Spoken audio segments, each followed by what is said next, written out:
Carissa Moore is about to take on the greatest rival she's ever had, Stephanie Gilmore, in what will be an amazing quarterfinal heat to establish our last semi-final. Sally Fitzgibbons winning through that last one.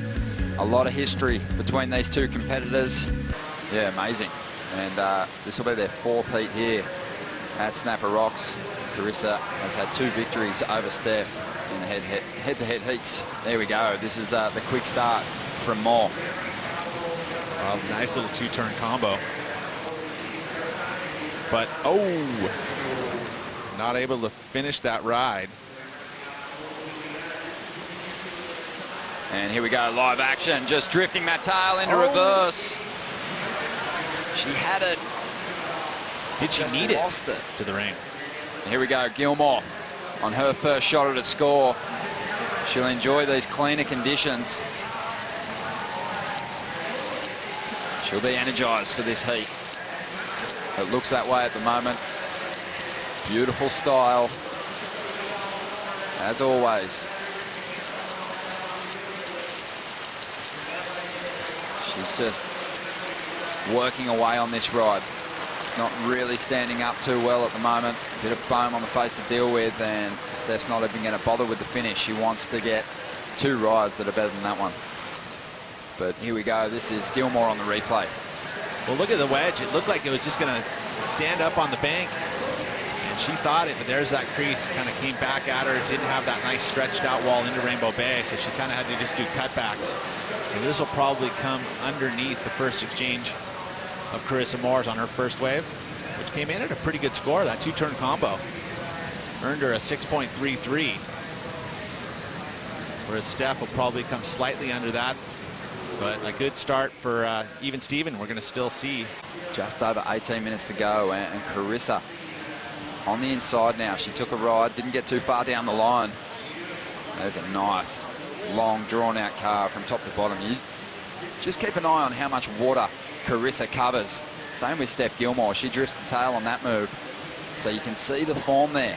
Letting go of some quality moves. Now just has to look to connect with a really good wave. We know that's always key here, Pete. Is that fact that she can lay down some of the biggest and strongest turns and then throw down a reverse on the next maneuver. You know, this whole 3-turn combo there, again, the technique there to put in the weight in the front foot and drift the fins. Stretched out barrel. You have to be able to do those very subtle adjustments. Well, here goes Gilmore now. Has some speed on this first section. Almost loses it. Good thing she recovered, because this wave is standing up nicely on the inside. There's some of that prowess inside the tube we were talking about. And now she gets to go to that open face. Needs to get some big moves on that end section. Squeaked in a couple, not major turns, but the barrel ride was superb. This one's out the back behind the rock. Yeah, and you would have loved to seen her flow right here, but then just a little mistake. But that little twist of the hip to slow it down. Not super deep, but then the nice round carve to a couple snaps to finish. Wow. I wouldn't see this score going ultra high, but it's going to keep her in the mix. That is for sure. I mean, if she betters the 5.33, that's going to be helpful in order to, I mean, she has to match the highest score of the heat. Look at that. Beautiful. That cobalt blue with the rain. Gorgeous. Best way to get a break from the downpour out there. And it looks like she'll do it. Just over 13 minutes to go now. There it is, 7 points for the 6-time world champ. Carissa trying to get into position for this one. This rain is keeping the conditions pretty glassy and clean out on the open face, which is great news with these two out in the lineup. Carissa attacking the lip on that first section. Has to wait for this wave to do its thing on the inside. She finds some cover and now building some speed for a solid finish here. Belts it one more time. Setting up another tube on the inside. Great technique as she now goes to the rail and finishes with a very powerful roundhouse carve.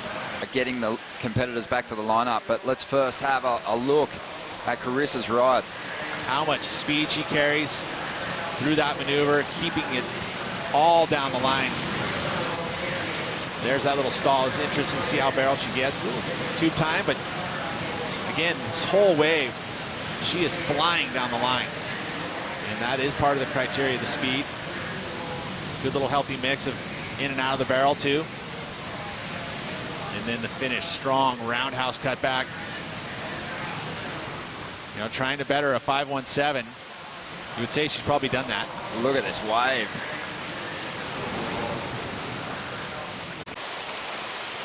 And we're going to see things seesaw once again here. A 6.17, so Carissa does get enough to take the lead. And we had some waves during the break. We're going to get you caught up now on what unfolded. Well, this is Steph Gilmore looking for a 5.5 to seesaw it back into her favor. Look at that flow that she has. One of the best, that big round cutback. She rebounds off the whitewash, carrying a ton of speed. This is beautiful surfing right here. Look at this wave choice too. Nice arc. Oh, just the mistake. And that's against Carissa. You just don't want to make mistakes like that. No way. Well, we've seen Carissa already punish Steph in this event in the later stages. She's so calm and really falls. That was a huge turn. And that's the kind of thing that Carissa brings, right? She can do those types of maneuvers and get big scores just for one move. But look at that again. See, she lays into it, carrying that speed. And it's the board going up almost 90 degrees to the water.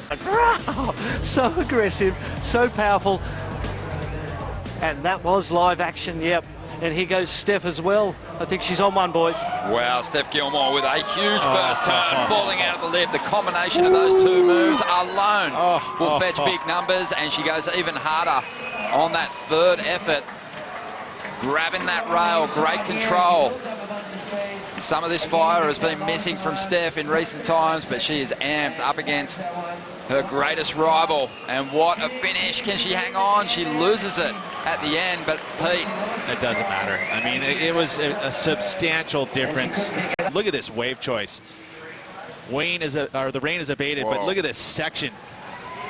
Attacking it, just straight top to bottom surfing. And again with the rail grab, drifting across. That's going to be a big score. Well, I just said, usually these two have numbers that are way up there in the top 10 best waves of the event.